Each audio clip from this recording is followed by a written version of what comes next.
Welcome to Daggers and Shadow Daddies. We're your hosts, Ryan and Adriana. Buckle up, Buttercup.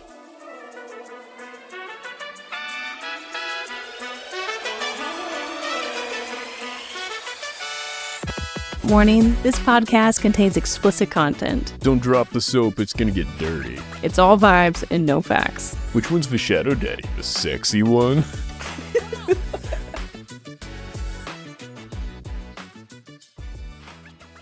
Before we get into this book, I do want to say that this is a review and recap from Ryan's perspective, so there will be spoilers. I haven't read the book. He has.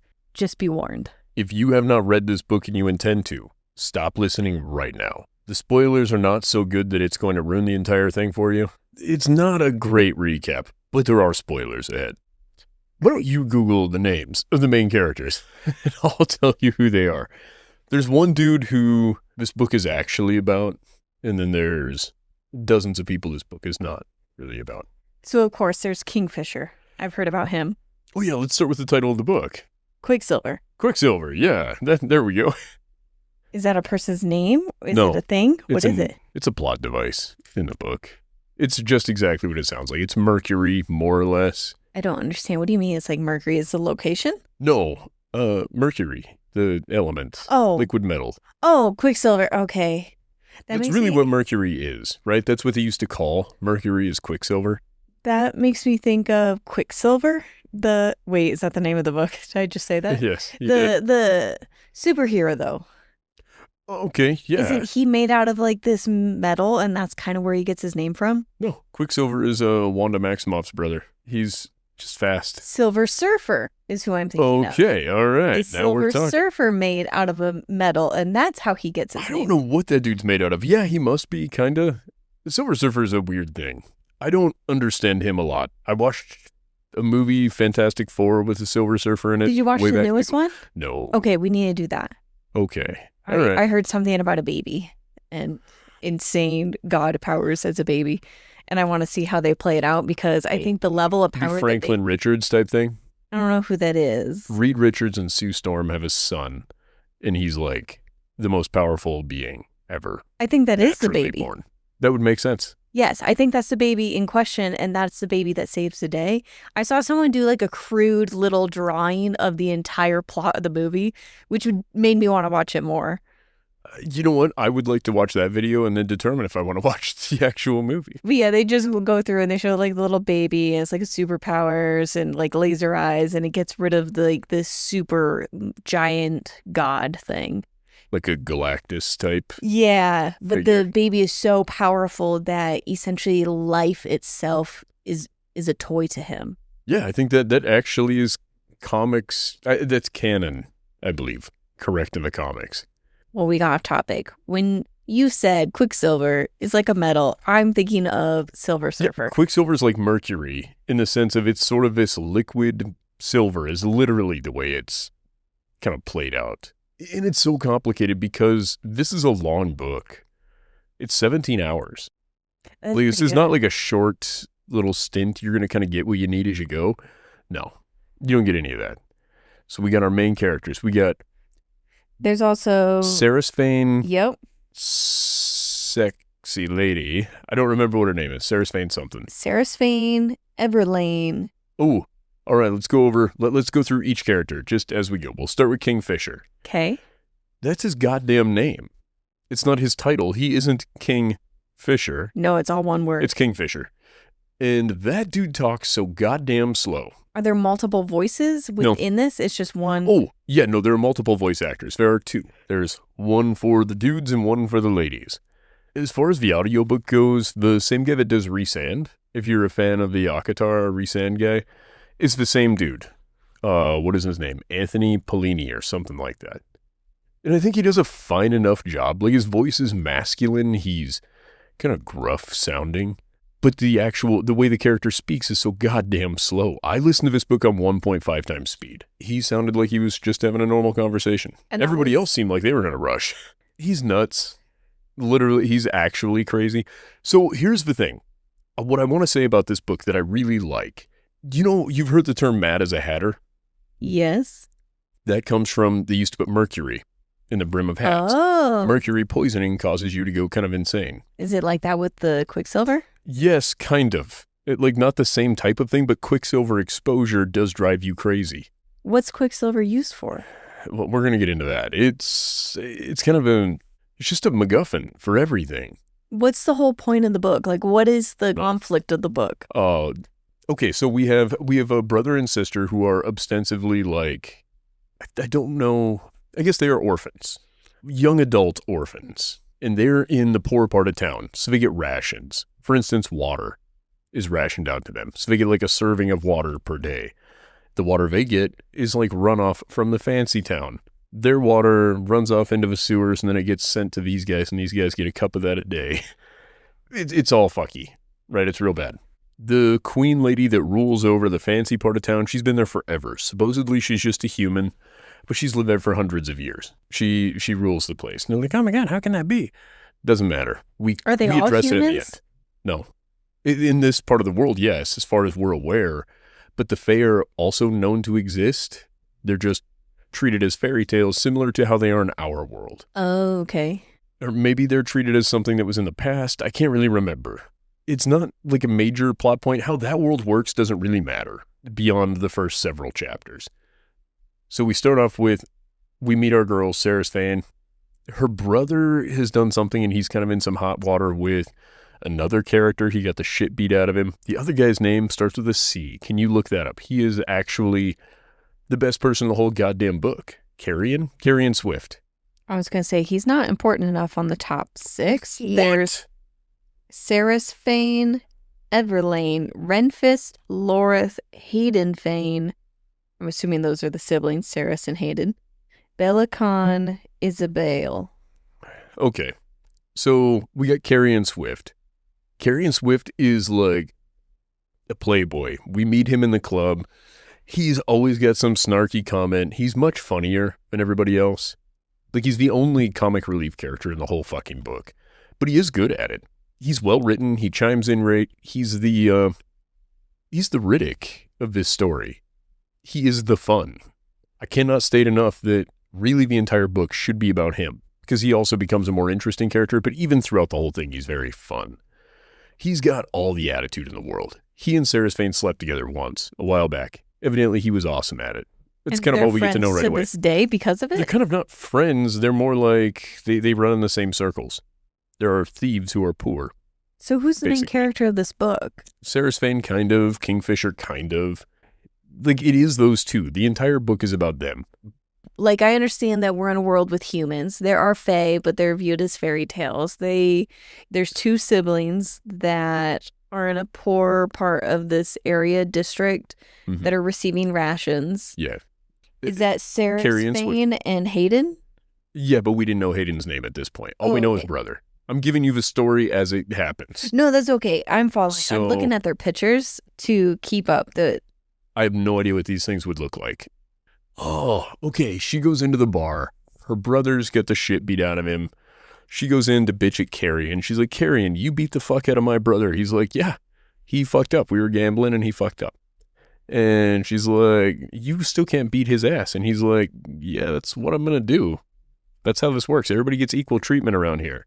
She ends up robbing these guards of some special piece of armor, a gauntlet or something, right? The guards from the Queen's Guard. She ends up in a fight with them. She robs their gauntlet. So she goes to him and she's like, hey, I gotta have you fence something for me. It's worth some money. You know, he's like, oh, interesting story. I heard a story about a girl who actually recently stole something like that off the guards. In order to prevent these people from coming in and killing everyone in our little neighborhood, maybe that person should make sure it's not fucking here in this part of our deal, you know, in the slums, because they will just kill everybody. And she's like, it's okay. It's not that scary.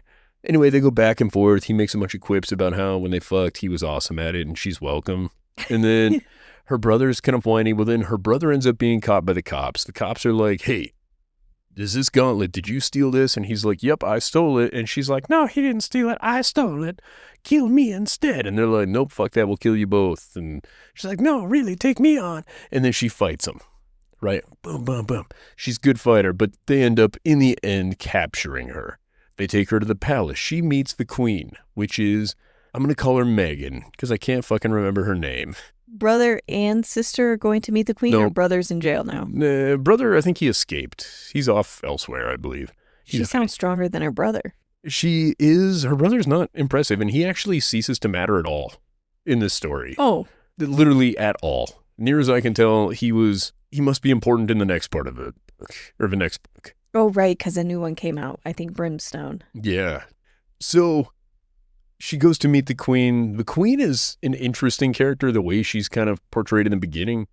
Like, she's so powerful. Not just like her physical presence itself is powerful, but also her influence is very powerful. And Sarah Swain talks about her struggles that she has with the kingdom, where she's like, when I was young, I wanted the queen to happen across me so that I could become like a pet to the queen. And then I would have all the food and all of the water I would need. Like, you can see where she's the pharaoh of this story. Oh, right? Okay.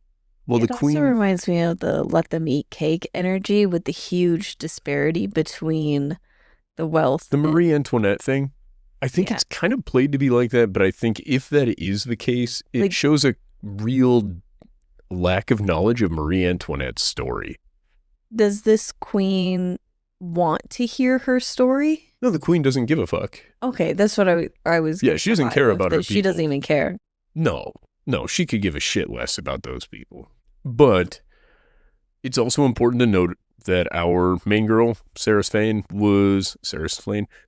going to call her Sarah, because the names get weird or difficult for me to say.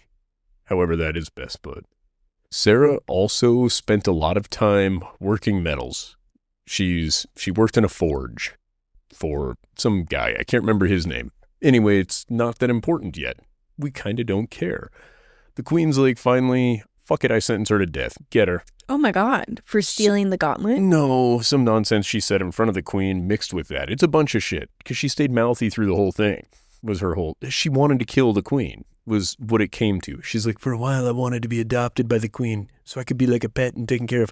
Now all I want is for the queen to be dead. And she said that to the queen? The queen's like, fuck it, murder her. Yeah, exactly. And she's like, whatever will happen. And boom, in a clap of incredible shadow and masculinity, some crazed fellow with flowing brown and black locks shows up, and he fucking murders all of those guys, right?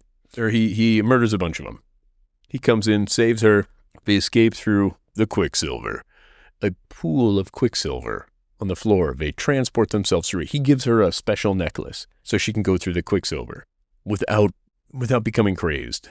I'm glad that you did the whole preface of what Quicksilver is in this world, because that was my first thought, was how are you transporting through it without being affected? We're kind of getting to this too. It doesn't really ever make sense.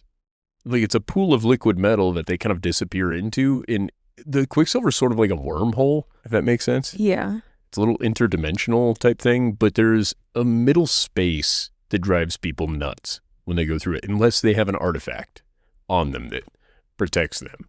So she ends up on the other side of the world. She wakes up, and it's this beautiful Fey lady. That's where we meet Everlane. Okay, we're going to call her Evie. So we meet Evie. Evie's a super sweetheart, right? She's like, oh my gosh, hey, good news. The king wants to talk with you. And she's like, oh, okay. The king, also, why the fuck your ears so pointy? And she's like, oh, because I'm a Fey. She's like, oh, and why are you so tall and beautiful? Oh, because I'm a Fey.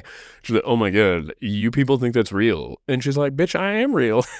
And she's like, what do you remember? She's like, I went through the puddle of metal and now I'm here. What happened to the big handsome? Some other big bulky dude comes through the door. He's like, hey, give me what's his face needs his necklace. And she's like, oh, is it getting bad? And he's like, oh yeah, we need to get him his necklace.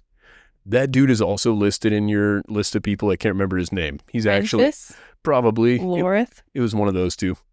And he's super important. He ends up being the general, and he's Kingfisher's best friend. We don't know this at this point. All we know is he wants the necklace to get back to Kingfisher. Oh, Kingfisher is back there. He sent her only? I assume Kingfisher showed up to save her, and both of them are there talking. That's correct. Kingfisher made it through, but she wakes up later. Oh, okay. Like I said, she was passed out. She wakes up to that lady. Okay. So, yeah, she pops her eyes open. That lady's there. We go through that whole deal. Anyway, guy's like, he needs his necklace. And she's like, oh, here, yeah, take it. Give him his necklace back. And the sister's like, oh, goody. We don't know shit about Kingfisher yet, right? He needs to be mysterious. He remains that way. I feel like her whole transporting thing, it would feel like you're just tripping. That you go through this liquid metal, and now there's Fae and all these new people. And different number of suns. Everything. Everything's different now. Oh, it's almost like a different dimension, a different world. Yeah. It's not a different location on the same world? No. In the other world, Fae are... It's not like the world is subdivided into groups where the Fae are there, but then the other side thinks that they're just fairy tales. According to that world, Fae do not exist. Oh, it is a fairy tale. Fascinating. Or a figment of the past. Either they were all killed or they're not real. I can't remember how it all went. But yeah, where she is from, Fae are not a threat in any way, shape, or form. More suns or moons, you said? I think the world she comes from is pretty much our world. Yeah. The other world is different. And I think that's where there's a difference in the amount of sun or something like that. Oh, fascinating. Okay. Even more insane. It's really, I think, just to show you that it's different. But it does actually a really cool thing later on where Kingfisher talks to her about the stars. He's like, you see that up there? She's like, what are they? Because where she's at, I guess, aren't stars. And he's like, those are stars. She's like, wow, there's so many of them. He's like, billions and billions, baby. And guess what? You're from right over there. And she's like, oh my God, my home planet is up there in the sky. Where I'm like, okay, you know what? That's actually super rad. I like that better than interdimensionalism for these stories. Yeah, it's almost like teleporting. Yeah, it's a wormhole. Right? Oh, okay. Now I see why you said that. Okay. Yeah, I thought that was so cool. I was like, oh, how neat. Because so many times these stories are treated like you go to a completely different dimension that exists in the same plane. Does that make sense? Yeah. It gets real complicated and weird. This is equally complicated, but in a way that is more fun for me. Anyway, eventually she goes to have her audience with the king. She's kind of becoming friends with Everlane, right? And she's like, oh, we're so cool. She's so sweet. Everybody's happy-go-lucky. She gets her audience with the king. And she's kind of rude to the king right away, but the king's cool. He's like, hey, you're not a part of my court as of today. You're a guest because we brought you here, so I'm enjoying the informality. That lasts like 5 seconds. And then he immediately flips a switch and he's an asshole about it. He's like, just so you know that tomorrow you're just like everybody else, and if you talk rude to me, I'll have you fucking killed. Like it's... Why? Why is one? Never mind. Please go ahead. We don't know why he took her, but I mean, like, he didn't do anything. The king didn't have any part of her showing up there. So she's at this audience with the king. Lo and behold, some crazed dude shows up. He's in shackles. He's brought in there. She's like, oh my God, it's that sexy guy who saved me. And he's in shackles, though? Oh, yeah. And the king is like, ladies and gentlemen, we got to murder this guy. Fucking the Kingfisher has found his way back to our court, and he's a piece of shit, and we hate him. So we're going to kill him. And some old lady who has something to do with Everlane, I think it's her grandma or her aunt or just a special person to her, some very old Fae lady, is like, oh, the prophecy says if you kill him, we will not prosper. Because she's trying to save Kingfisher, right? And Everlane is trying to save Kingfisher. We later learn Kingfisher is her brother. Oh, Everlane's? Yes, half-brother. Everlane is a princess. She is the daughter of from the same mom as Kingfisher, I think. But yes, but different dad. Kingfisher's dad is not the current king of that place. Everlane's dad is. The guy that's trying to execute him?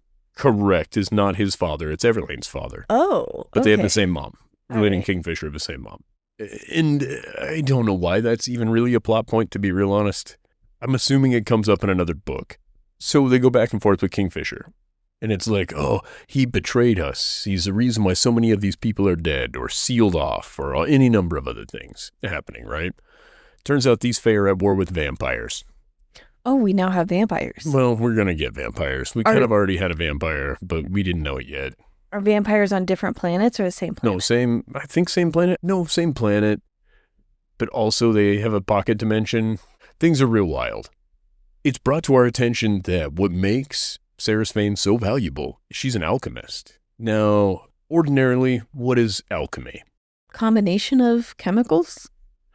Kinda. It's to create something from other things. Do you remember the app? Right. Do I remember the app? The alchemy app? Yeah. Yep. Same thing. And essentially the goal was to create life, and then once you got life, and then you create, Yeah, creating death was hard. No, I'm just teasing. We should introduce that to our son, because right now he's playing the silly game that we played years ago, and I bet he would like alchemy. He played alchemy. Did he? With us. Yeah, remember? He went further in it than we did. Because once we got as far as life, we didn't do all the little side quests. So her ability, not ability, she's an alchemist. Mm-hmm. In her world, I don't know how well that would cross over in another world like this. Here's the cool thing. It did her no good in her world. You go to this world, the land of the fairies, or the fae, I guess. I don't know. They're not elves. I don't know what kind of fairy thing they are. Anyway, how do you think Kingfisher got there to her? I'm assuming the Quicksilver. Yes. Why do you think she had never heard of this stuff before? Why do you think she was kind of shocked by it? Because, I didn't include that she was, but she was. Oh, it seemed like she was. When you said it was a world like ours and all of a sudden she just teleported. Is it because their planet doesn't have any? It's not a natural resource there? Turns out the Quicksilver exists everywhere. Only an alchemist can command the Quicksilver. Oh, that would motivate she's a crazy alchemist. Yeah. him to save her then. Yes, and provided the entrance to her world. They've been cut off from all these other worlds this whole time. Not only is Quicksilver used for the process of transporting them from one place to another, it's also used to create the relics that protect them from going crazy. Does that make any fucking sense? No, not at all to me. Isn't that how snake poison stuff works? Talking about anti-venom? Yeah, isn't that how it works? Is it uses venom? Yeah, but you don't just push venom in there. No, you're right. They do make anti-venom from venom, but it's not just squirting in the venom, fighting another venom. Like, I don't... Just microdosing Quicksilver in order to... That is also not the way anti-venom works. You don't build up a tolerance. No, I think that whatever it is, it's some sort of religious pseudoscience within their world.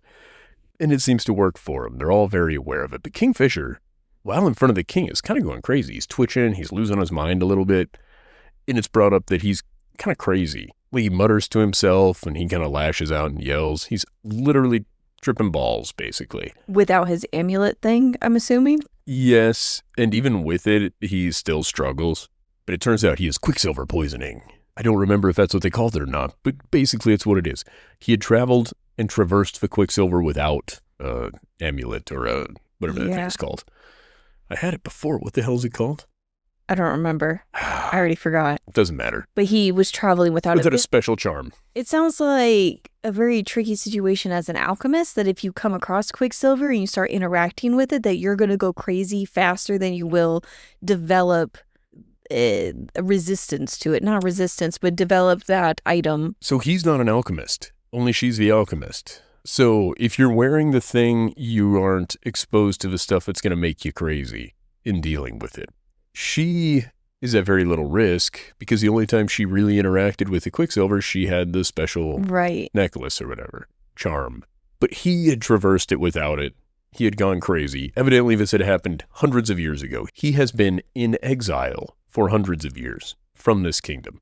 And there's a real mixed response when he's brought out. Like, some of the people are like, oh my God, Kingfisher, how incredible. And other people are like, motherfucker, it's Kingfisher, let's get him.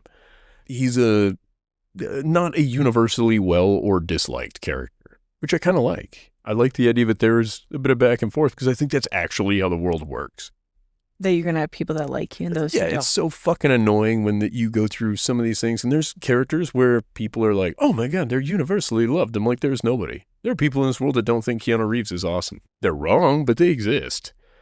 Same thing. Is he a vigilante? At this point, we don't know. He was a prisoner and he just happened to show up and they're kind of pissed. So at this point, we kind of don't know what's up. What more or less we learn from this is he fucked up something in some battle. A bunch of people died. And it also caused the gates to be closed or something with the Quicksilver. I don't exactly remember. But I know that Either way, he's a hot button topic. Eventually, King's like, fine, I can't execute you. His friend, old Romulus, or whatever his name was that showed up to get the medal from Sarah's Thane. There's 2 names it could have been. Anyway, one of them's a general. And he comes up and he's like, hey, why don't you make him go fight on the front lines with the rest of us? He's like, if he's powerful, he's a good fighter, even if he's kind of nuts. But that should be his punishment. He'll just die on the front lines fighting. And that was like, his friend that suggested it? Yeah, because otherwise he was going to be executed by the king right there in the court. I guess. So would be better. Makes sense to give him a shot at life. I like it. I think it was a good play. The king's like, oh, yes, of course, my man. Please, take him with you. And that kind of ceases to matter a whole lot. Eventually, Sarah meets him, and he's like, hey, how did you do that? And she's like, I don't know, whatever do you mean? And he's like, how did you communicate with Quicksilver? She's like, I don't know. My life was in danger. He's like, do you know anything about metallurgy? And she's like, a little bit. I worked in a forge. So they go to the forge. She starts working on metal. He takes her there. There's some sarcasm back and forth. It's an enemies to lovers. No part of it seems... You have raw sexual attraction on both sides. That's it. Nothing makes any sense for why anything else would matter to them. Is it a scenario where it doesn't make sense why they wouldn't like each other? Like that setup, like where you put them in proximity and they are just... Yeah, I mean, I don't necessarily think you have to always justify why characters don't like each other. But I think if they don't like each other, you then have to really justify why they do. Your opinions of people don't generally change without a strong push either one direction or the other. Either you have a dislike for somebody for sometimes no real good reason, or you have a like for somebody due to not a real definable reason either. But in order for that to flip, you usually need something a little big. You know, it needs more of a push. So they're in this alchemy place for her to... They're in a forge. Yeah. Right now. Because she did what? That she interacted with the Quicksilver? Yeah, she's the reason why he was able to teleport to her, basically, through the Quicksilver to save her initially. Oh, okay. I assume that he purposely went to her. He can't. He cannot command the Quicksilver. Only an alchemist commands the Quicksilver. Oh, so she commanded it to have him save her? Evidently. She demanded of the Quicksilver to be saved, and I guess he happened to be the one who answers that call.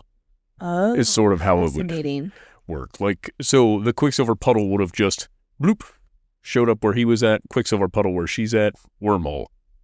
Does that make sense? Right. So he didn't go into it prepared with the 2 of the things to protect her. He couldn't have 2 anyway.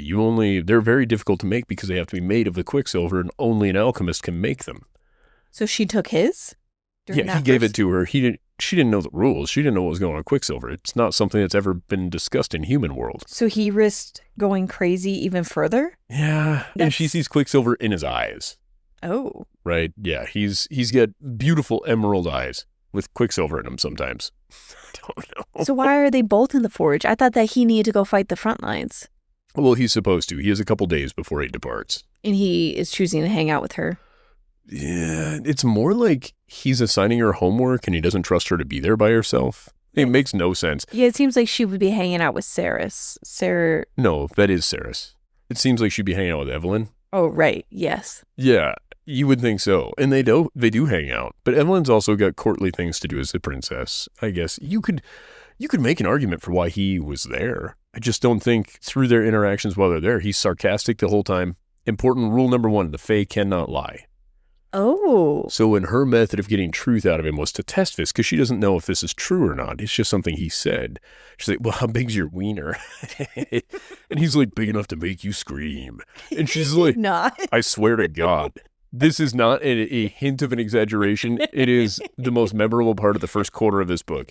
Because then she's like, oh my God, I knew they could lie. The dude's fucking 7.5 feet tall, built like a brick shithouse, and genetically engineered to please you visually. I do think that you could argue, yeah, he's probably got a monster dong. And he does. We later learn. Don't worry. It's crazy. Because that's what we have to learn about all of them. It's so funny. Because that was her whole basis to figure out if he could lie or not. Was his dick size? She didn't even do a prove it? Well, and she asked so many questions. He's like, don't like that question. Ask a different question. And I'm like, yeah, okay. I can appreciate that about the writing. It's not a lie if he said, I don't want to answer that. That's also a truthful statement. He's not contractually obligated to answer every question. He's just contractually obligated not to lie. Is this a thing with Fae historically about the lying thing? I think we've heard this statement in another book about Fae, and I didn't know if it's similar to how vampires can't be in the sun, but yet if you're writing a book about vampires, you might acknowledge that and acknowledge it as true or false because it's kind of a known thing about vampires. Is this like a known thing with Fae that they can't lie? I don't know. I'm just judging. I can't think of another book where the Fae have not lied. I remember this being something where we've had Fae characters tell their partners that they will never lie to them. Yes, it's a popular trope in folklore and modern fantasy that Fae cannot tell outright lies. Oh shit, hey, what was that other book that I read? Just after Silver Elite. Do you remember? Yes, give me 2 seconds. Emily Wilde's Encyclopedia of Fairies. Yes, there we go. In that book, it kind of talks about how they can't lie also.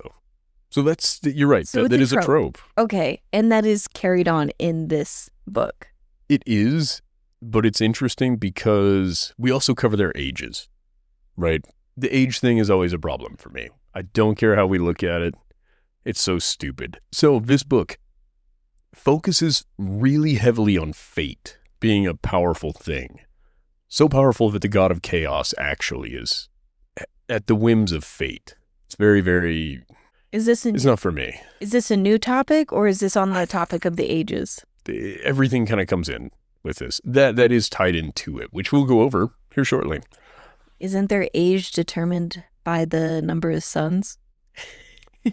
No. I don't think so. Based off of how time moves on each of their planets. I mean, what would a year be versus days, right? Mm-hmm. Could be any number of things. Yeah, everything's the same, which I also find a little odd that we have like this universal system of tens still. Everything's a base 10 system. I know I've bitched about this before. We won't get into it. How is this in depth enough that you know that it's a base 10 system? Because they're counting their years the same way we do. So she's 20 years old and he's 1,548 or something. He's only a short 1,500 years older. 37. He's 1,537 years old, I believe. So he's only 1,500 years older than she is. And he brings this up all the time. She's like, why are you so mean to me? He's like, your lifespan is like a lunch break. He's like, you guys are just kind of pointless. You're weak. You don't live very long. You're whiny. Humans are kind of bullshit. I was like, that's probably how you would feel if you were him. Sure. But also then it's like, I love you, baby. I'm like, what the fuck is happening? Don't worry, there's a fated mates in this. They're fated mates. These two are? Yes. Kingfisher and she's Sarah. Only a little blimp on his lifespan? Yeah. Huh. Where else could this trope have possibly been seen or noticed? All right. Anyway, so he's an old man. Did she get her life extended in this book? We'll Did she see. do something? We'll see. But as of right now, he's ostensibly fucking a lady that's lived as long as a lunch break. It's fucking crazy to me.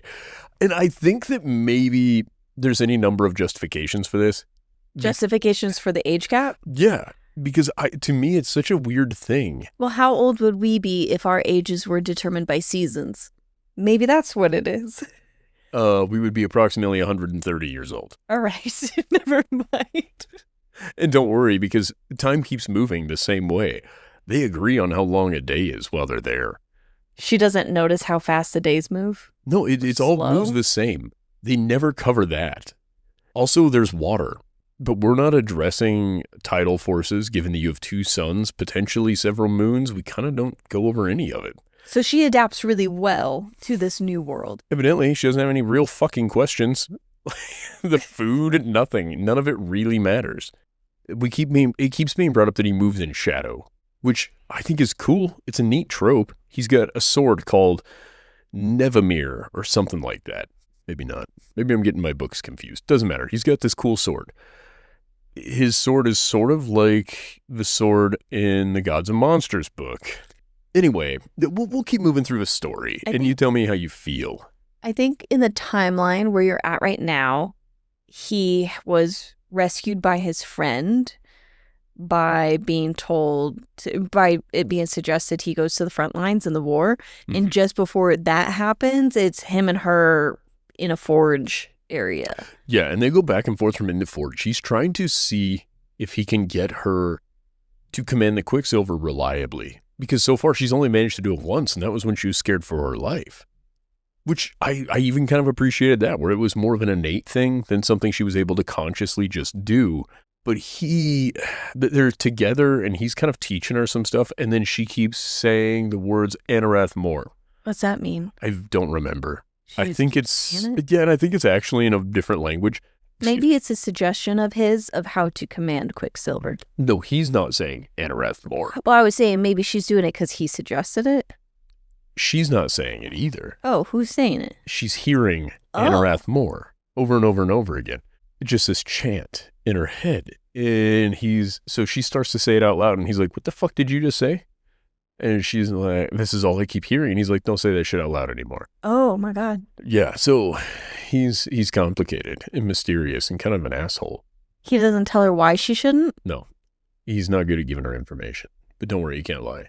Anyway, she's like, well, before I do this shit for you, you got to do something for me. He's like, I saved your fucking life. That's what I did for you. She's like, nope. Go back and get my brother.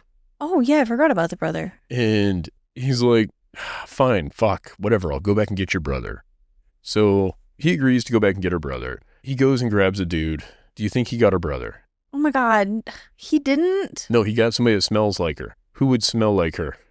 Oh my God, it's the guy that she fucked. Yeah, I actually thought that was hilarious.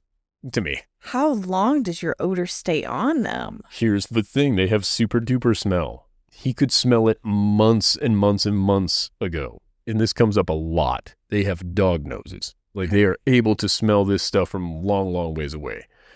So, Carrion Swift gets brought up. He gets brought to her, and he's having a great time the whole time. He is just a philandering ladies' man. He fucks everybody. Even in this new world? Oh, yeah, he's down for whoever will clown. And he is so honest about it all the time. He adapted really well to being kidnapped? Oh, yeah, he didn't give a fuck. He's like, more ladies? Basically. He's like, well, this motherfucker came and took me. He's like, and then I got here, and they got these little mud sprites that said they needed to bathe me, because Kingfisher's like, we got to clean this motherfucker up. He is gross. Bear in mind, they're on water rations. They don't get to bathe where they're from. Oh, really. Fair. Yeah, I forgot about that. So, yeah, they don't get to bathe a lot. It makes some sense. It's what you're thinking there. You don't realize of what he was smelling that whole time. Oh, and they were ew. Well, they banged a long time ago. So, but the whole time he's like, hey, I noticed they really scrubbed me down. They paid some special attention to my dog. Like, he's just having a great time. He's also very handsome. It's important to note, Carrion Swift is Do you want to super see good the looking. Art that they have for him? Can I guess what he looks like? Actually don't know if his name was on there because you said his name. Carrion Swift. He's honestly my favorite character in this book. He makes the book worth reading. Well, if you're going to read it anyway, you're going to enjoy it because of Carrion Swift. If she writes a side book about Carrion Swift, I will read it. Yeah, that's exactly what you picture, weirdly. He's like a ginger. Yeah, but you do just picture him being just yoked and cool. He's very fun. And anyway, he is the juxtaposition to Kingfisher. Because Kingfisher is very serious about everything. And he's sarcastic, but he's very apologetic when he needs to be to everybody but our main girl. He doesn't apologize to her hardly ever. Eventually, she's like, learn manners. And he's like, I don't care if your feelings are hurt, bitch. He's like, I don't like you, is more or less what it comes down to. He apologizes to his sister when he's rude, though. He's a cool guy. That's kind of how he's played off to be. And they're like, he didn't used to be this asshole. But he is now because he got Quicksilver poisoning or whatever. They're like, oh, okay, cool. Carrion shows up. He immediately is like, God damn. He's like, they kidnapped you. She's like, why are you here? He's like, oh, they brought me. And what's his face is like, yeah, I brought the guy you told me to bring. She's like, no, I said bring my brother. He's like, I don't know, man. He's like, this guy smells like you. I brought him. And she's like, my God. I'm just thinking about if that's the way that he does this, just based off smell. Gross. Yeah, well, it makes sense. to a certain extent. He doesn't, there's Is no it gonna photos. Be every person that she has interacted with? It's the only person that gets brought back. Don't worry, the brother never shows up. Oh, no. He's still back there. And initially, everybody told her, oh, he was killed because you were supposed to be. So then the queen went back and killed him. She didn't really. We learned that way later on in the book. Doesn't matter. Carrion's there. Carrion's like, hey, I'll go learn to fight and spar and go fight with you guys. And they're like, you're just a human dude. And he's like, yeah, but I'm fucking good at everything. Don't worry. And he is. He's not as good as our main guy. But for a human, they're like, how the fuck? This guy is actually awesome. And no humility at all. He's just like, yeah, I'm pretty fucking great. And then he's hitting on Evelyn. He's hitting on everybody. He's just like, yeah, I'll take a crack at him. At one point, Kingfisher says something, and he's like, listen, I take a run at you too, big guy. Like, he is. Everyone. Yeah, he's unabashedly just horny for everybody. And I think it is the most refreshing character. I enjoyed him so much. He made this book fun. Butt plug, there's more. I mean, wait. There's a plug. Hey, while we got you, join our Patreon for early access to episodes and Patreon exclusive content like full nude videos. No, definitely not full nude. No. Oh, sorry, I misread that. Full videos. My bad. We'd love to see you there, as your support will help us continue this podcast and creating content. Butt plug out. Eventually, they go to the front lines. They've played with this. Oh, Kingfisher has explained to Sarah how silver is really, really precious. It's very rare here. This is different. This isn't Quicksilver. This is just regular silver? Yeah, but I think they're kind of the same thing in their world. So Quicksilver in our world, right, is, what is it? I want to say it is mercury and like 2 or 3 other things that you put together to make Quicksilver. Regardless, silver itself is precious. And she's like, what do you mean you don't have more silver? Everything is clad in gold around here. And he's like, yeah, because gold doesn't let us do all the important shit that we need to do with it. Gold is just something we have. When you are mining gold, when you are mining copper, all of these other things, zinc, I can't remember what else. What do you find when you're mining for copper and zinc and all that? I am the worst person to ask. Silver is what you find. Silver is often mined as a byproduct of other industrial metals.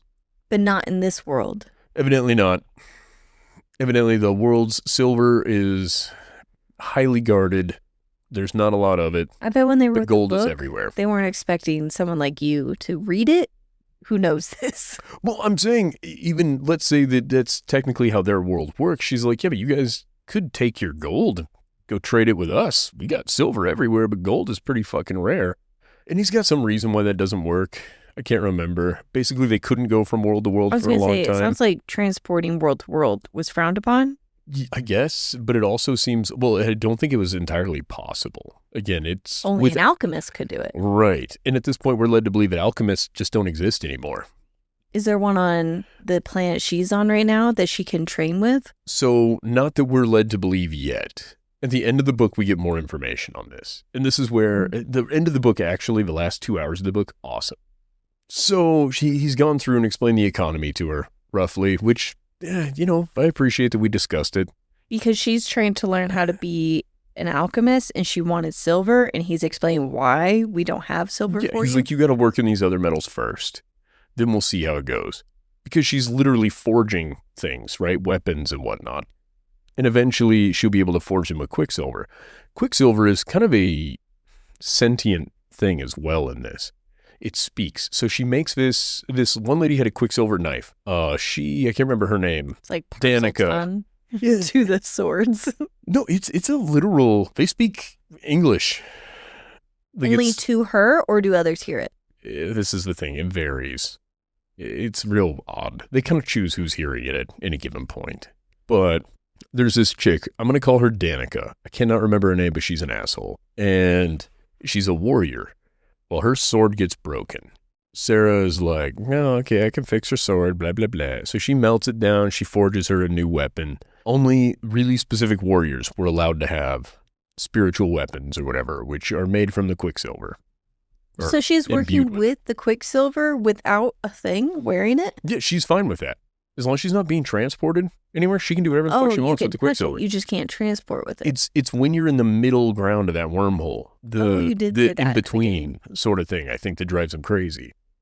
As of right now, she's reforging a sword for this girl? Yes, out of her broken weapon. But it turns out now it's a different sword because it's been reforged. The first one to touch it is kind of who it imprints on. And then it begs a price. The Quicksilver charges you for its use. So one dude, the price is a song. So one guy, the other fella, Kingfisher's buddy, starts with an L, Langenfelter. What's his name? Lorith. Lorith. I believe Lorith is the guy that touches the sword first to go give it to Danica or something like that, or to move it around. Oh no, and then it imprints on him. Yeah, he doesn't know the rules. It imprints on him, and the sword's like, we will require blood and a price for this. And it's like, we require a song. Well, what happens is she hears this dude sing this song, and the song is all about Kingfisher and how he's the savior of these people. And she's the only one that hears it, evidently. She doesn't know that at the time, but then everybody else forgets about the song.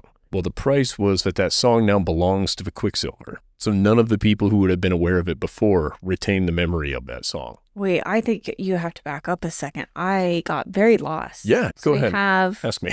We have a woman broke her Quicksilver sword. An enchanted sword, yes. Exactly. And Ceres is reforging it. I'm assuming she's now a skilled alchemist at this point. Who's to say? We don't know.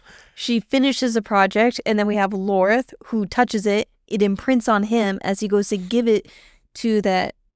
I don't think she's even there Dania? yet. Yeah, Danica's not even there yet. So he touches it, and then what happens?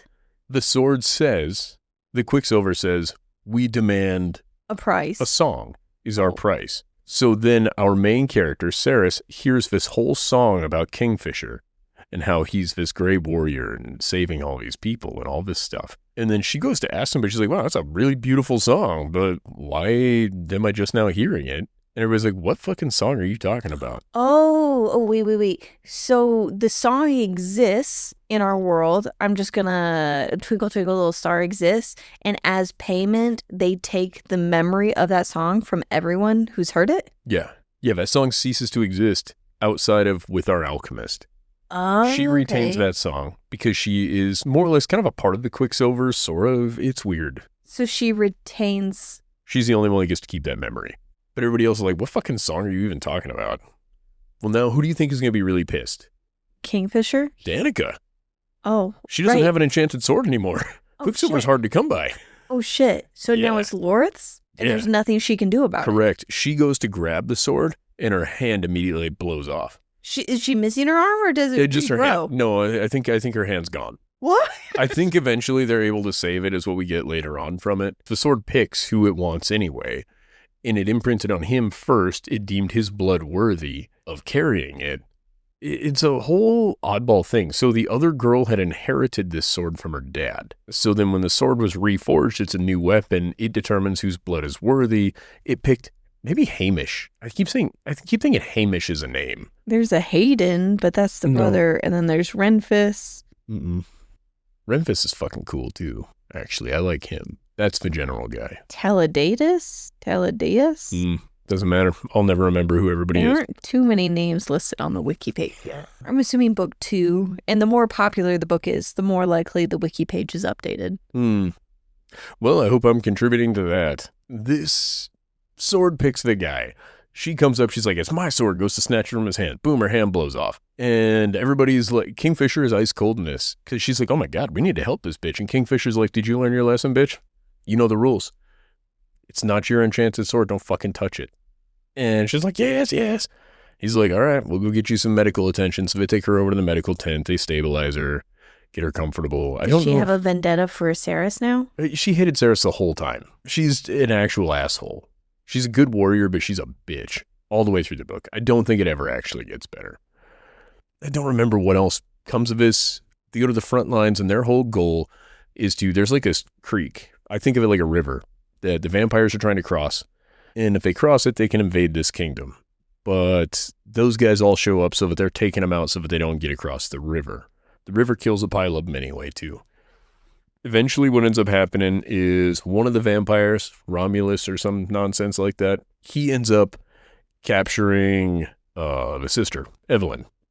They look over, they think they did great in battle.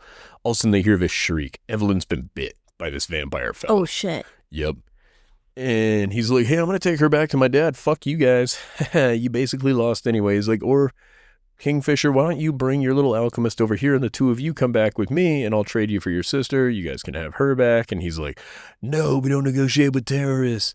So that guy takes his sister away to the vampire king because this dude is like second in command of the vampires. There's 3 super powerful vampires, I guess. One of them starts with an M. I'm going to call him Mordecai. There's one that starts with an R or a B, and I'm going to call him Romulus. And then there's the queen. We learned the queen is one of these siblings also. The queen of the vampires is a sibling? The queen that she first wanted this lady dead. The queen from the dun, Earth dun, dun. planet? Yeah, she's like one of the trifectorate. What do they call it? The triumvirate. So she's pretending to be human, but yet is 100 years old? Like, nobody asked any questions. She's keeping them safe. Everybody's like, all right, yeah, whatever. I guess we live this way now. Anyway, they gather up all of the information and stuff they can. They get ready to go fight the vampires. Eventually, everybody's like, we can't do it. We just have to let the sister die. The sister is on a clock because that blood will the vampire blood will just kill her. Oh, it doesn't convert her? It's a choice they would make, but that's not the choice they would go for. All right, they fair. just want her dead. And they're like, there is no, even if we kill what's-his-face, she'll still die. So we need to we're going to go save her and see if we can, rough up some vampires along the way. So our girl is out there. She's making charms. She's making enchanted weapons. She's trying to pump them bad boys out for all the people to go fight these dudes with. They do this great fight thing. Turns out Kingfisher sees that the only way into this is going to be to turn himself in because they're not going to win. They can't get there in time. Oh, turn yourself in to the vampires in order to get behind enemy lines and they get to the sister. That's the whole game plan. So he goes off in secret. His cohorts are like, what the fuck? Kingfisher already left. Well, let's go rescue him. And they go, dun, dun, dun, dun, dun, dun, dun, dun. And they go to rescue him. It's wonderful. They end up in front of the triumvirate or whatever the hell they're called. Is that horny guy a part of their crew? Which horny guy? Oh, our main horny guy? No. Carrion Swift? Yeah, that guy. Oh, fuck yeah. And Carrion's amazing in this whole situation. So eventually the big bad vampires gather them all up there together. And of course, Kingfisher's like, well, bitch, why did you come? I told you not to. They've been sleeping together at this point, off and on. And they've made some promises. I can't remember what they were. Wait, who's been sleeping with who? Kingfisher and Sarah's fan. Oh, right. They've been sleeping together. It's like, I don't know. It's actually well done. Sex scenes is the worst part. It's really dirty, but they're not. At one point yesterday, you loudly said, pop. Oh, yeah. Okay. What happened there? Funniest thing. At some point, she's blowing him, and she pops his dong out her mouth like a finger pop. Right? She's like, and she describes it as a pop noise. And I'm like, well, that's super funny. I get a kick out of that. There was a book that we read that. There was a finger pop. It was so disgusting You're right. to me. It was Akatar. There's fingering, and then he tastes. Yeah. And he literally pops his finger out. pops it out. And it was so disgusting. We were driving back from, I think, looking at hot air balloons. So I was just like. It was super cool. We were having such a great morning date. And that just was, I remember that scene. This is parallel to that. But all I can tell you about the scene is she pops his dong out her mouth, and then all of a sudden she's like, it's incredible. Granted, whatever he's doing with all of his stuff is awesome. He's clearly great at what he does. She's also gradually curing his Quicksilver thing in him, I think. Stop from sleeping with him? No. As a control thing, she's trying to help remove some of it or something. I cannot remember how it works. And again, it's not a primary plot point. Some things are said. I don't know if she was literally draining the Quicksilver No, nothing from like his that. body. It's not that interesting. It's for real. It's really not. And he still goes crazy sometimes. He still has moments where he's just insane, batshit crazy. What does And so he has to receive therapy. Yelling, screaming. Somebody with extreme PTSD or schizophrenia, maybe both. It's really played off as he has an extreme illness from this, mental illness. We kind of learn more of what that is here very shortly. Eventually, they're fighting the vampires, right? Or they're about to. And the at vampires this point, the vampires have the sister. They have everybody. And Everybody they have is captured. Quicksilver. Well, yeah, they have everything. No, not Quicksilver. I'm so sorry. They have Kingfisher.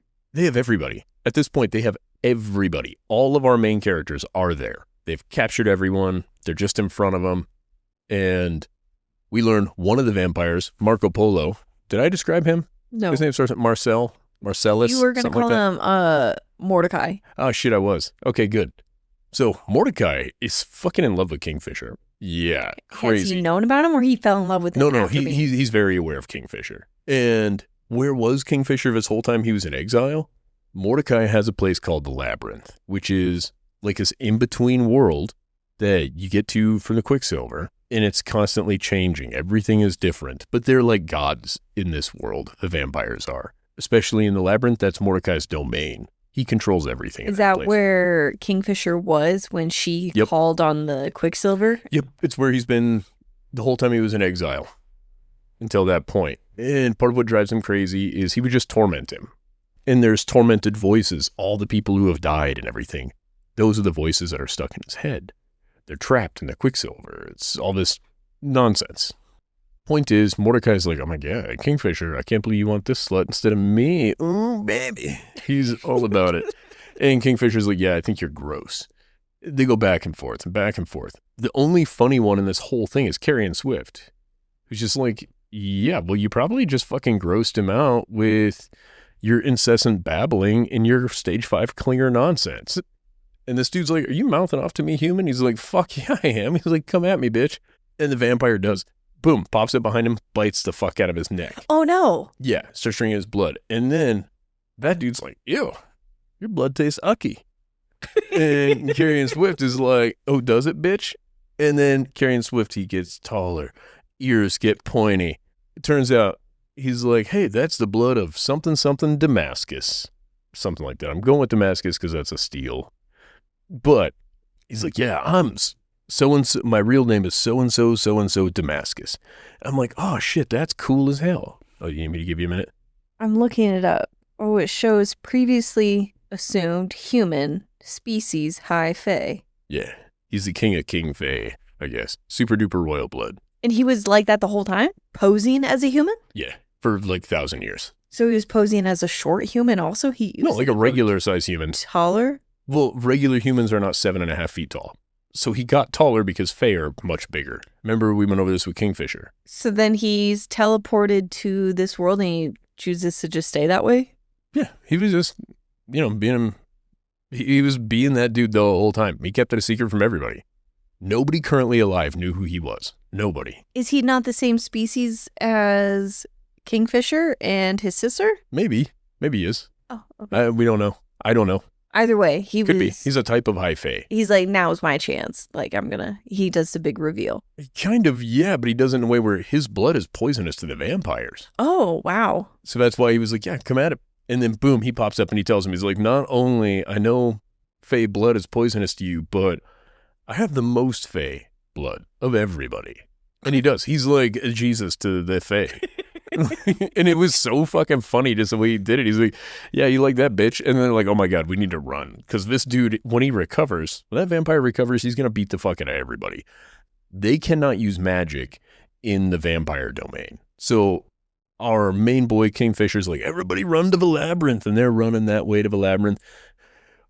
Sarah Svane is using her daggers to fight vampires along the way. Like the vampire that's coming after her, she's like taking a moment fighting him and then running a little further and then taking a moment fighting him and then running back a little further. Eventually they get into the labyrinth and Kingfisher's kind of guiding them through. He's like, don't worry, things change every time you come in here, but I lived here for a long, long time. I know what's going on and how to beat these obstacles. And they're like, obstacles? And he's like, yep, don't worry about it. I got you. Oh, yeah, that's right. A labyrinth has challenges or something like that? Yeah. So think of it like a labyrinth is generally described more as like a maze that has levels up or down.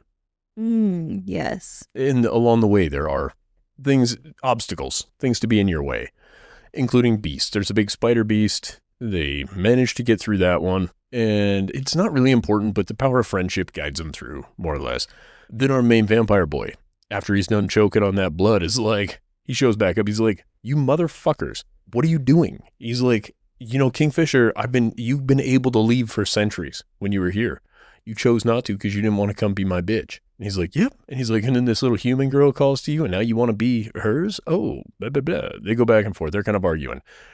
His whole thing with Kingfisher was there was a coin, a Quicksilver coin that they had flipped. And if Kingfisher could find that coin, he would win the bet and then they would leave, would be the idea. Like they could use magic there or something. I don't remember what the deal was. So eventually what we see is they go into this room and it's millions and millions and millions of coins, all silver coins. Well, it turns out they're not all real coins. It's an illusion, but also there's other types of stuff going on there. And Kingfisher's like, is this within the labyrinth or Yeah. is this, okay. They're there for now.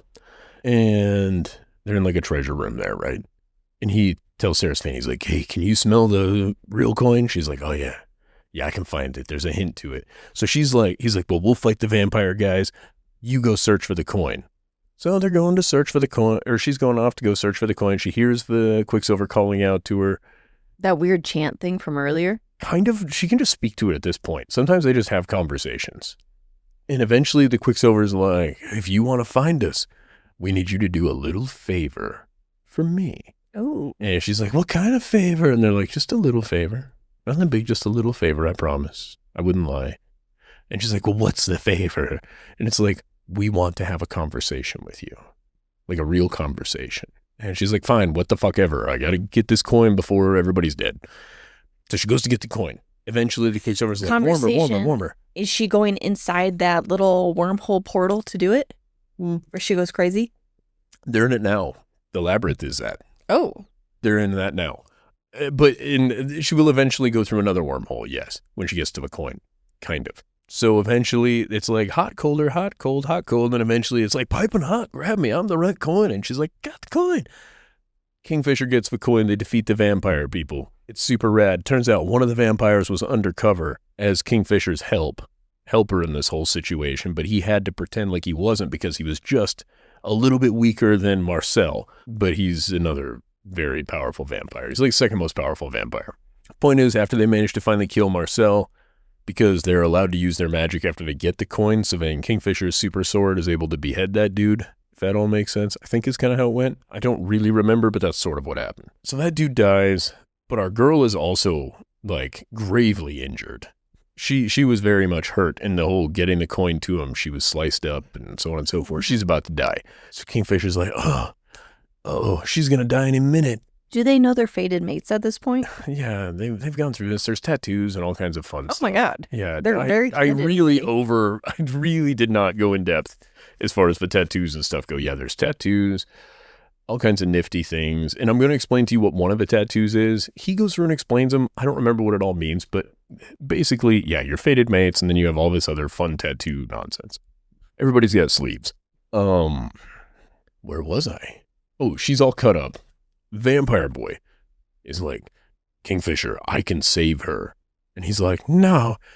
He's like, I'll give her my soul. Well, he already gave part of his soul to his friend, so his friend could live, which is something we had learned earlier on. Sorry, I skipped that at the time. No, that's fine. So he's already given up part of it. Now he only has half left over. He's got some portion of soul left, but if he gives that up, he'll be dead.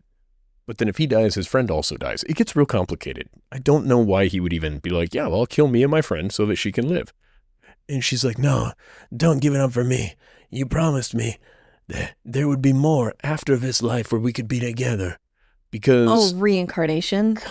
No, afterlife. Heaven. Oh. This is more the idea of it. I was thinking it was, I'll find you in every one of your lifetimes. No, this is more about like a heaven thing. And where this comes in is because he said that she's got like a little bug life. And she's like, we can't be fated mates. If I only live like a bug and you live like a person, you're going to be alone all this time. He's like, it's fine. We'll have plenty of time together in the afterworld. And she's like, okay, cool. But now that it's actually time to do it, he's really struggling with that decision. She's like, no, don't do it. But then the vampire guy's like, I can fucking fix this for both of you. Like, I can fucking turn her into a vampire. The vampire that has a weird crush on him? No, that guy's the one who they killed. Okay, that was Marcel. This is Marcel's assistant. Okay. Who's the second most powerful vampire, or something like this. Anyway, eventually she can't speak to give consent. Kingfisher's like, he can talk to her through their mind link. And so that guy's like, you have like seconds left. Does she or does she not consent? And Kingfisher's like, she consents. So he bites her. She goes through this horrible change and pain thing. But while she's going through that, they go to lift her out and take her out of the place. And she hears from the Quicksilver. And the Quicksilver's like, well, bitch, ready for our meeting? And she's like, I'm too tired to fight. And it's like, don't worry, I'll get you. So she physically is just like vacuumed up into a portal. And she's floating through the portal. She lands on the ground. These two women are like, hey, which one of us is sexier? And she's like, how could I pick between these two sexy bitches? And she's like, oh my God, I know both of you. You are both goddesses. And they're goddesses of this or that, and they're sisters. And they're like, yep. And they're like, well, which one of us do you worship more? And she's like, you couldn't pick between the two of you. You two, we worship you equally. You guys are incredible. I love you. And they're like, right answer, bitch. They're like, also, our dad said that he has a meeting with you and wants to talk to you. And he's not a very patient dude. She's like, your dad? And then she's like, oh my God. The person who I've been talking to in the Quicksilver the whole time is the god of chaos and change. We learn that later on. He is the god of chaos, but also he's the god of change. Which I'm looking more as like transmuting things, but it doesn't matter. So she goes to meet with him. And he's like, oh, hello, Sarasvane. She's like, well, hey, god of chaos. And he's like, yeah. She's like, so what do you want to talk about? He's like, so you and Kingfisher, huh? She's like, he wants to just dive he's into pretty their sexy. And he's like, yeah. So Kingfisher's mom was an oracle. She predicted that Kingfisher would meet her, Sarasvane. But in the prediction that she had drawn her with pointy ears and drawn her as a fae. So she was wrong, which was a big what for with Kingfisher earlier on in the book. Again, I glossed over this and forgot. No, that's fine. That makes sense where he would be in a little bit denial. My mom already showed me who my person is, and it's not you. No, he sort of was on board the whole time, but he was like, well, maybe she wasn't right about who it was. It gets weird. Anyway, so the god of chaos is like, you were supposed to be born fae at the same time as him, but I reached in and adjusted where you would be born and placed you guys in different places and at different times so that you guys wouldn't come together, coalesce, and create the end of existence. He's like, but it seems like no matter what the fuck I have to say about it, fate comes in, pushes you guys together. So I have a new plan. And she's like, oh, okay. He's like, I want to give you a tattoo that removes you and Fisher from the vision of all of us. Oh. None of us gods can have anything to do with you guys in particular. And she's like, okay. He's like, that means good and bad. He's like you're not going to be able to pray to us and get anything from it. We are going to be blind to you guys. He's like, what do you think? And she's like, well, I don't know. I have to think about it. He's like, well, I'm actually not going to let you think about it real long. There's a clock on this. Just give me a yes or no. And she's like, yeah, okay, cool. So she gets new tattoos around her arms. And those tattoos basically just mean that fate and none of the gods or anything can see them to target them for good or bad things. He's like, I think that's the best way to go about this, to remove you guys from fate's vision. Oh, fate is an actual thing. Fate is a god also. And fate keeps interfering with what the god of chaos was doing. Kind of, or you could look at it as the god of chaos was trying to interfere with what fate's got going on. Exactly. Either way. Other than the god of chaos seems to know that the world will end if... Well, fate's also aware of all of these things. It doesn't care. Fate doesn't have a dog in that fight, I don't think. You didn't meet fate? No. You just know of him? No, okay. Fate seems to be more of a force than a god, but I don't know. All of this was introduced in the last 15 minutes of the book. So eventually she agrees to that. Then the god of chaos is like, all right, cool. Don't forget, I'm also the god of change. She's like, oh, he does bring up too. She's like, am I the only person able to work the Quicksilver? He's like, no. He's like, there's hundreds, thousands, millions of you guys that are alchemists. He's like, you're not even the only alchemist from your town. He's like, there were plenty of you guys. He's like, but, circumstances apply, what they do and do not end up doing with their lives makes a difference. He's like, so who's to say what's really going on around here? But you're not the only one. So just have that information, do with it what you will. Snaps his fingers, boom. She goes back through the wormhole. She's kind of enjoying the wormhole thing at this point. And then she wakes up. It turns out she was asleep for a long time. Was she converted? We're about to learn. Turns out she was asleep for a long time. She gets up and she sees that vampire dude. So she's trying to reach for a knife. She's going to fucking murder that guy. Because all she knew was that he was a big enemy.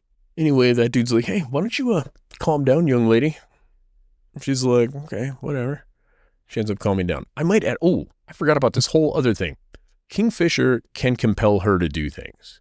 Oh, no. Yeah, and he doesn't ever use it for dirty shit, but he uses it to control her for like, eat your food, stay in bed, stay in this room until this time. Or It's this always is going for her own good. He says it's for her own good, but also I'm like, you're not her fucking dad. And if you need that sort of power dynamic, you're a bad fated mate. Can you imagine just constantly controlling someone and be like, yeah, well, I only did it for your own good. Well, okay, sure. But then you guys shouldn't, that power dynamic exists and you guys shouldn't be together. That's my thoughts. But I'm a little weird. It sounds like you guys have poor communication, that you're unable to communicate with her to want to do that. She didn't care. Yeah. She had other goals in mind, and he valued her life over those goals. Yeah, whatever. Any number of things you could use to justify it, but still, to me, it's a problem. The power dynamic that existed was an issue. I don't know if that still exists or not. We'll find out. Anyway, she gets up. Vampire dude is like, hey, you slept for a while. And she's like, well, I can't. He's like, let's go through what you remember. Do you remember being killed? She's like, yeah, I do. He's like, okay. Do you remember me biting you? She's like, okay, yeah, I kind of do. She's like, how long has it been? He's like, it's been like 3 or 4 days. And she's like, oh, fuck. Well, I don't remember anything in that. And he's like, yeah, I took that memory from you. Because now that I'm your overlord, basically, as far as blood goes, he's the Papa Vampire now. He's like, I have the privilege of being able to remove unpleasant memories, block them from you. And she's like, no, I want those memories. He's like, okay. So he snaps his fingers. She remembers all the terrible nonsense, the screaming, the wanting to kill herself because of the pain and all this stuff. Kingfisher being there. Everybody's happy.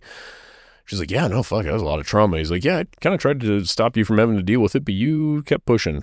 She's like, yeah, I did, didn't I? That's crazy. And the book ends with Kingfisher walking back in the tent, and I guess I don't remember if they may have just... So is she a vampire now? Mm-hmm. Yep. She's half fae, half vampire, half human. She's 150% woman now. How is she half fae? I think she was already half fae, I think is the idea. Does she not know who her parents are? She knew of her mother, but not her father. Her mom was a prostitute who was murdered in front of her. That's also a big thing. Oh, sad. Yeah. So this was not a good overview of this book. So far, I really like it. And you're not going to like it, but I kind of want you to read the next one. I will not. I'm not reading the second one. I'm genuinely curious to know what ends up happening with the brother. And man, this does end on a weird cliffhanger. I can't remember what the cliffhanger is now. But I am genuinely curious. And I also would like to know some of what goes on, but I would rather just read somebody else's review. So where are they at? Where are they standing with the vampires? What's his face is the king of vampires, the one that made her a vampire. He's the most powerful living vampire left. So now they're not at war with the vampires? Not really. I guess not. I don't know. We didn't get a lot of extra information after this. Everything important in this book happens more or less in the last several minutes of the book. It was cool. I would like to know more, but it is not worth reading the next book to figure out what happens. What would you rate it? I would say, honestly, even for me, I would say it's a 3.5. It could be, it's not a 4. It's better than nothing. It does sound new to me that the main male character is crazy at times. No, he's kind of over that too by the end of it. He's been through enough therapy and working through it. I liked that idea too, though, that he had been affected through some form of, he had a hill he had to climb as well that was separate from her. I really liked that. I liked a lot of things about this book. But the male main character, I'm going to catch some shit for this. I think Kingfisher is the whiniest male protagonist that we've had in any of these books. And he's brooding, but not brooding in I think Carrion Swift would have made a much better main character. He truly... But he's more playboy. Yeah, but they kind of both are. You don't get the impression that Carrion Swift is the only girl he's ever slept with is her. But you don't get that with Kingfisher either. You don't get, and you're like, well, yeah, but he's only going to like this one girl. And it's yeah, maybe, but he shows other people so much respect. Kingfisher was primarily raised by members of the community. And I really enjoyed that too. Some of the input you get from all of these different groups of people who were involved in his upbringing. Because while he was royal, he kind of isn't. It's complicated. And I think that part was awesome. There's just so much that is not awesome. It sounds really good. Just hearing a full review recap of what happened in the book. Yeah, and I did a bad job, honestly. I think it took just a little bit, but once you got into a rhythm, I was really pulled into the story. I missed so much. To be fair, a lot does. Again, it's a long book, but it's also not a book that things are happening. It's generally answering questions you don't have, if that makes sense. So there's a lot of information you're given that you kind of aren't absorbing. And maybe you are, I guess. It depends on how... If you were in love with the characters, I think this is a better book. This is not a bad book. It's just really not my style. There was too many little things going on. And it was so focused on Kingfisher. Like, you're led to believe he is the man. And there are moments where you kind of do believe it, but you either need no Carrion Swift character to make him look worse, or you need to make the book about Carrion Swift, because he is a better character. Are there any other big points that you want to share about it? We managed to save the sister. Sister loves her brother. God, I really can't think of more. Like, there are many parts of this. I do think if you're into this genre, you should read this book. I was going to say, it feels like one that I should have read. Yeah, and I think that you should. At some point, just go through it. We don't have to talk about it again, or maybe after you listen to it, you'd be like, this motherfucker misrepresented this whole thing. The whole thing with the Quicksilver is kind of a neat idea. Again, I like the way that mechanic works, but there's so many other complex mechanics moving. I think we could have done a more of a slow roll. One of my questions thinking about this, was it the god of chaos that was speaking to her, or those two goddesses that were speaking to her through Quicksilver? God of Chaos. Yeah. At that point. Not Okay. every time she talks to a Quicksilver. So it's not necessarily Quicksilver that she's talking to. It's almost like a way to talk to the gods. And it's also like the souls of the lost. Like there's so many different points. The Quicksilver is sort of a cross-plane conduit in general. Well, it seems pretty consistent with being able to travel through it and communicate through it. Yeah, you should read the book. It's nothing like what I thought it was going to be about. For some reason, I was just completely clueless about what Quicksilver meant. I thought it was a name. I thought it was the name of the main male character. Yeah, no, that guy's name is Kingfisher. Nothing against you, Callie Hart. I appreciate what you went through and did. I think that his name being so odd and people not liking it also got people talking about the book. By that logic, we could have named him Adolf. And people would have been like, huh, you're not going to believe this. And a green-eyed, brown-haired character, Adolf. I feel bad because I wanted to make fun of so many parts of this book, too. I cannot remember all of them. I wanted to write notes, and maybe I'll have to do that in the future and send them to you for these. No, I think this is, as far as a recap and a review, I really like it. I don't feel like I'm questioning a whole lot, like major plot holes. It seems like you gave a really nice overview of the content of the book and the purpose and motivations behind the characters. Carrion Swift hits on everybody all the time, but he does so in such a charming way you kind of hope he gets them. And he is such a force in these books. Again, that's the best character in the books. I wish I had, I don't have a lot of quips for this book, which kind of sucks, but part of it is the book takes itself so seriously, but it takes itself seriously in a way that you kind of don't want to make fun of it too much, if that makes sense. I really appreciate you taking the time, and I know that I've had this on my list for a while of me wanting to read it, but I just don't think I will ever get the time, so that's why I wanted to see. I think you should at some point, just as you're falling asleep. This would doesn't be need to be don't listen to it all in one lump. It took me 5 days, which is a long time for a book this short for me. But I struggled with, once I got about 4.5, 5 hours from the end, I really struggled. You now have your Brandon Sanderson book, number 3. Yes, I will be, let's see, comes after The Well of Ascension. What was it? You are currently on The Hero of the Ages. There we go. It's 27 hours long. That's perfect. That's long. But it doesn't feel long. Not with what he's doing. But no, I think that'll be good for you to listen to that because I think you needed a little break from Purge. Yeah, I think you needed a little break from what I've been assigning. And again, I would like to point out, guys, I heavily suggest this book to you if you're in this genre. If you like this genre, do it. Romantasy stuff, this is right up your alley. It's well written, and I like a lot of the characters. A lot of the characters are really, you appreciate them almost immediately. The sister, you immediately grow some attachment to her.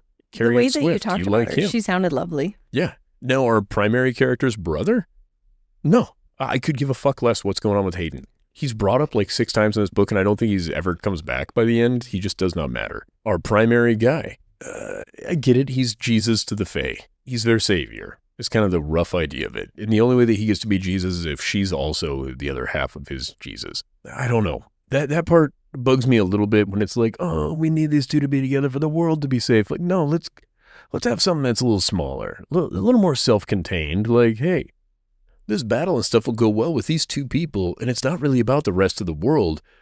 Their world is entirely about each other. I think that would be cool. That would be more romance, but I think that would be nice. Instead of like we fucked.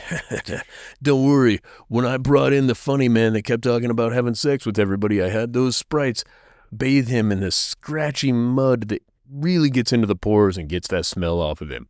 Also, every other Fae in the camp can smell that those 2 have sex all the time. Wait, is that part of why you wanted to bathe him was because he had his fated mate's smell on him? Yeah, he was possessive. Yeah, you learn that eventually, and you see it coming from a mile away. And when the marks are brought up, it takes so long for them to get to the point that they're fated mates, even though you're kind of led to believe the whole thing. Make them work for each other's love. Not because they have to, because they want to. I love you. I love you. You're my bestie. You're my bestie. Thank you guys for supporting us. It's been a good time. If you'd like more, follow us here, TikTok or Instagram. Fable, if you want to join our book club. Patreon, if you want episodes early. Dropping on Tuesdays if you're into that sort of thing. Oh, yeah. Episodes are releasing on Tuesdays. If there's a 2-parter, it's going to be on Thursdays. We accept 5-star reviews and nothing less. If you leave something less, you're a motherfucker. No! Oh. Honest reviews. Not that honest. Only leave a review if you're willing to be a 5-star honest person. Should we come up with something mean to say to him on the way out? I kind of want to pick on him. No, I won't say love you. Bye. Oh, you can tell him that you love him. Okay. I won't. Love you guys before Ryan bullies you out of here. I'm fine with most of you. I love you, bye.